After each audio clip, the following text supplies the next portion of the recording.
Okay, it's time for a look back today. First of all, I love the first Godfather movie. It's one of those classic films that just never gets old. Other Mafia films have tried to capture the same magic, and while some have come close, none have really duplicated it. In fact, the only one to really duplicate it is the sequel, Godfather 2.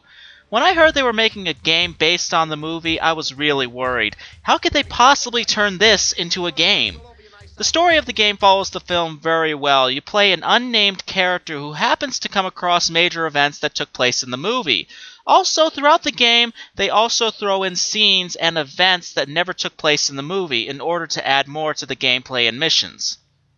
The story missions gain you respect amongst the Corleone family and helps you move up the ranks and become a more prominent figure amongst the family. The gameplay is very similar to Grand Theft Auto. It's an open world setting and you have to complete missions to progress through the story. However, one of the big differences between this game and GTA, besides its story, is its 1930s setting. The cars, people, and overall environment is much different than GTA. The story missions also differ in difficulty. Some are rather easy, but most are surprisingly hard. Unlike GTA, The Godfather is not so weapon and ammo heavy. The ammo numbers are a bit more on the realistic side, so if you're on a mission that requires a lot of ammo, you have to conserve as much as possible and make sure that your aim is dead on and try not to waste ammo because there isn't a lot of ammo to pick up actually during most of the missions.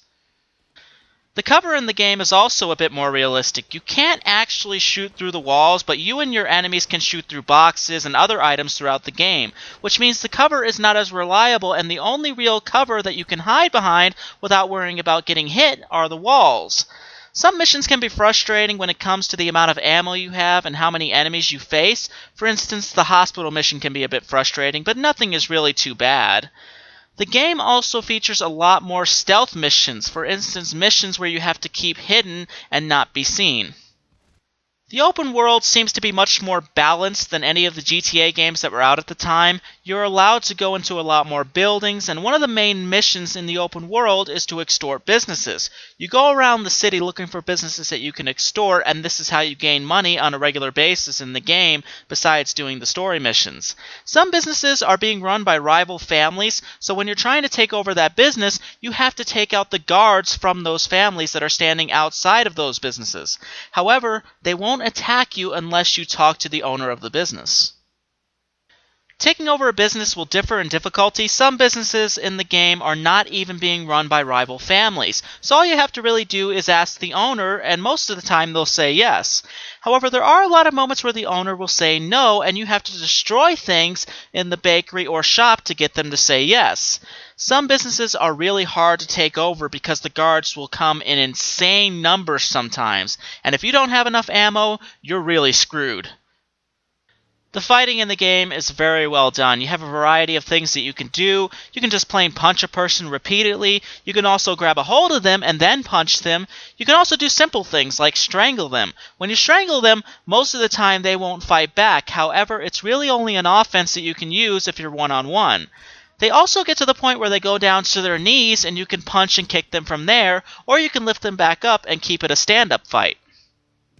There are some technical problems with the fighting. For one, grabbing a hold of your enemy can be a bit problematic. I played the PS2 version of the game, and yet for some reason grabbing a hold of the guy I was fighting was a huge problem on a lot of occasions. The game tells you to hold down R1 to grab a hold of your opponent, and once you let go of R1, your character lets go. It sounds simple enough, but there were moments when I would hold down R1 and my character would grab a hold of him, but then all of a sudden he would let go with me still holding R1, and it would happen repeatedly. The game's fighting system is not great either. If you're facing more than 3 enemies, you will not be able to keep up. The driving can also be a bit flawed. For the most part it's okay, but the perspective and the speed of the cars are a bit of a juggling act. The car accelerations are not great. In fact, there are moments where your car will be going very slow, and then all of a sudden it will pick up a great deal of speed, which will catch you off guard and cause you to hit something, mainly because this causes the perspective to change a bit and will throw you off. Also, the car designs do make the driving differ from GTA. I've noticed that it is much harder to avoid other cars on the road with these cars than with the cars in GTA, mainly because these cars are bulkier and have longer front ends, so it does take some getting used to.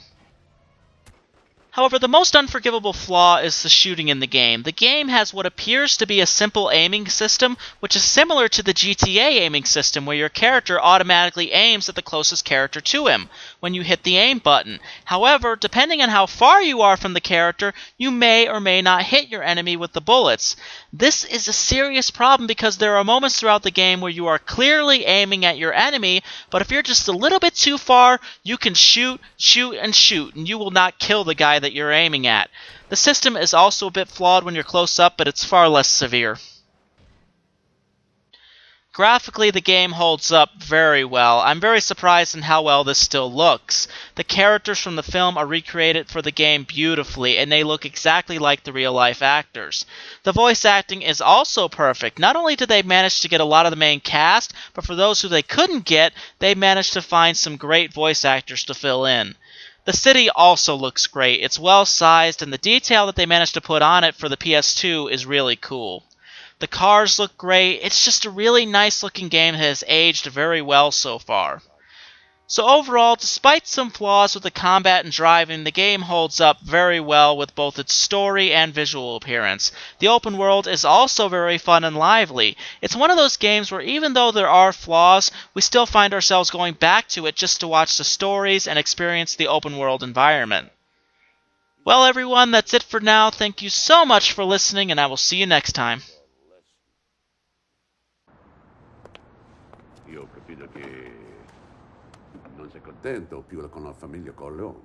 Capace che vuoi cambiare. Ti vuoi mettere con me? Pas des heures de son est bon. $50.000 dalla principe. Va bene. D'accordo. Va bene?